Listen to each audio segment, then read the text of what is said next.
नीलय की पिछली लाइफ में वो एंडलेस डेजर्ट के एंड तक पहुंच गया था, जहां उसे एक बहुत ही बड़ा सा डेजर्ट पैलेस मिला था। उस पैलेस में ही नीलय को टेम्परल डेमन स्पिरिट बुक मिली थी। क्या ये दुनिया में भी वो बुक वहीं पे होगी? नीलय कहता है, मेरी सोल रैम अभी बहुत तेज़ी से बढ़ने लग रही है। ये पेज शायद मेरी सोल रैम को नरिश करने में मदद कर सकता है। और नीलय उस कब्र में से एक पेंडेंट निकालता है, जो एक एब्स्ट्रस जेमस्टोन से बना होता है। और ये जेमस्टोन्स बहुत ही रेयर होते हैं। ये नेकलेस कल्टीवेशन स्पीड को 3 गुना बढ़ा सकते हैं और सोल को नरिश भी कर सकते हैं। नीलय हंसते हुए सोचता है, ये मैं ज़रूर येजुन को दूंगा। नीलय सोचता है, लेकिन ये स्टोन कॉफिन में टेम्परल डेमन स्पिरिट बुक का एक पेज क्या कर रहा है? यहाँ पे तो एम्परर कॉन्ग की बॉडी होनी चाहिए थी ना। बहुत सारी मिस्ट्रीज है यहाँ पे। और नीलय कुछ सोचते हुए कहता है, येजुन, क्या तुम्हें कुछ मिला? नीलय पीछे मुड़ के देखता है कि येजुन किधर है, तो उसे ज़मीन पे गिरा हुआ कोई दिखता है। वो शॉक हो जाता है देख के कि येजुन बहुत ही बुरी हालत में ज़मीन पे गिरी हुई होती है। नीलय उसके बाद तेज़ी से भागते हुए जाता है और उसकी पल्स चेक करता है।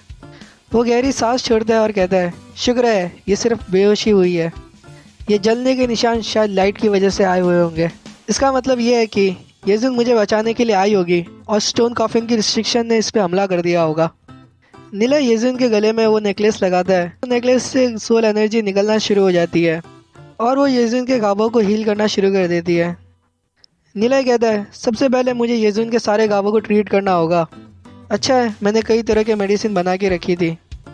नीलय येजुन को सॉरी करता है और कहता है, तुम्हारे घावों को ट्रीट करने के लिए मुझे ऐसा करना ही होगा। और वो येजुन के फटे हुए कपड़े निकाल कर फेंक देता है। और कुछ देर बाद नीलय येजुन के सारे घावों को ट्रीट कर देता है और उसे एक ब्लैंकेट से कवर कर देता है। वो कहता है, अभी येजुन को कोई प्रॉब्लम नहीं होनी चाहिए। येजुन के पास अभी ऑब्सक्योर जेमस्टोन है और 9 रेवोल्यूशन आइस फिनिक्स टेक्निक है, तो उसे रिकवर होने में ज़्यादा टाइम नहीं लगेगा। और मुझे जो अभी रेवेनेंट पेज मिला है उसे जल्दी ट्रेन कर लेना चाहिए। नीलय सोचता है, मिस सोल रैम की गहराई में अभी भी कुछ फाइट लाइट है जो एब्जॉर्व नहीं हुई है, लेकिन मेरी सोल पावर अभी ही 150 तक पहुंच गई है। मैं वो टेम्परल डेमन स्पिरिट बुक को वापस ले लूँगा एक बार मैं एंडलेस डेजर्ट में जाऊँगा तो।